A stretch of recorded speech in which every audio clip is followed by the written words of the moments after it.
What's up, guys? Welcome back to Pocket Dimension, and today I'm so excited I couldn't even wait for Comic Book Club on Wednesday. But before we begin, why don't you hit that like button, and if you haven't already, subscribe and hit that notification bell.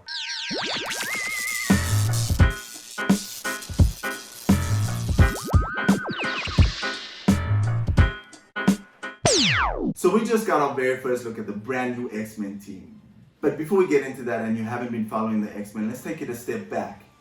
So after the events of Ten of Swords, it was established that the mutant nation of Krakoa doesn't actually have an X-Men team.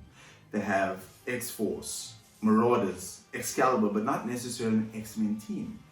And I was a bit confused by that because Marvel had released a graphic where it showed the new upcoming books, Way of X, X-Corp, a brand new book redacted by Jonathan Hickman.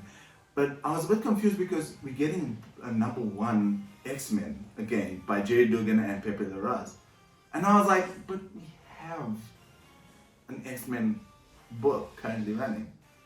And then I thought about it, okay, that makes sense because the Dawn of X-Men actually has been following the Summers family, but laying seeds for the new mutant status quo.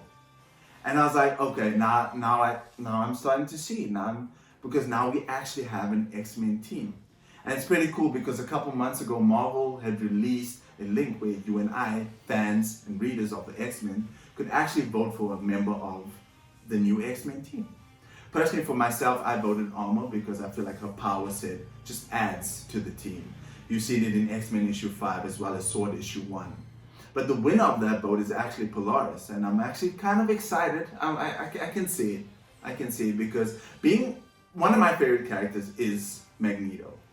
And Polaris is the daughter of Magneto, and she has the same power set. You could see it in the events of Ten of Swords where she literally pulled down Lady Saturnine tower down.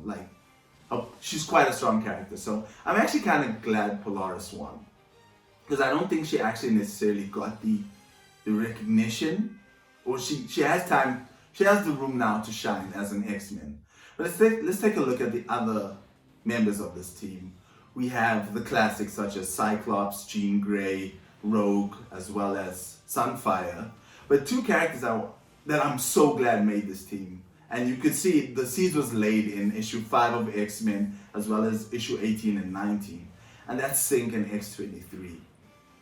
I had a discussion with one of my friends, and he asked me, and he was like, okay, so if they're gonna introduce the X-Men into the MCU, and Hugh Jackman isn't gonna play Wolverine anymore, who would we want to play Wolverine? And I was like, this is the most perfect time.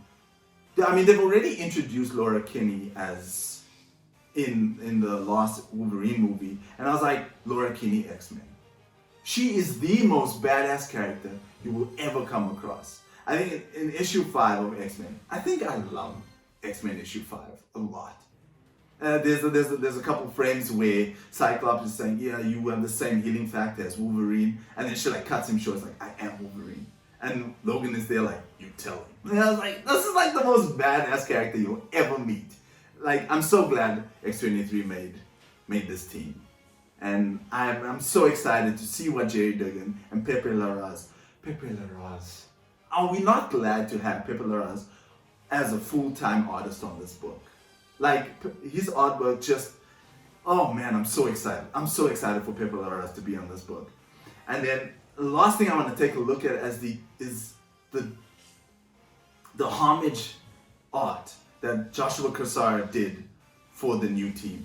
It calls back to the 1994 X-Men done by Jim Lee. The fold-out pages. I think it's 92. Sorry, the fold-out pages and the connecting covers. Oh man, I'm so excited. I'm so ready to see what Jerry Dugan and Pepe Larraz has for this book. Thank you for joining me today. Let me know your thoughts on the new X-Men. Where do you stand? Are you excited? Are you not excited? Also, let me know down in the comments what you're reading. And if you're not reading anything, why the hell not? Look forward to seeing you on Wednesday for New Comic Book Day.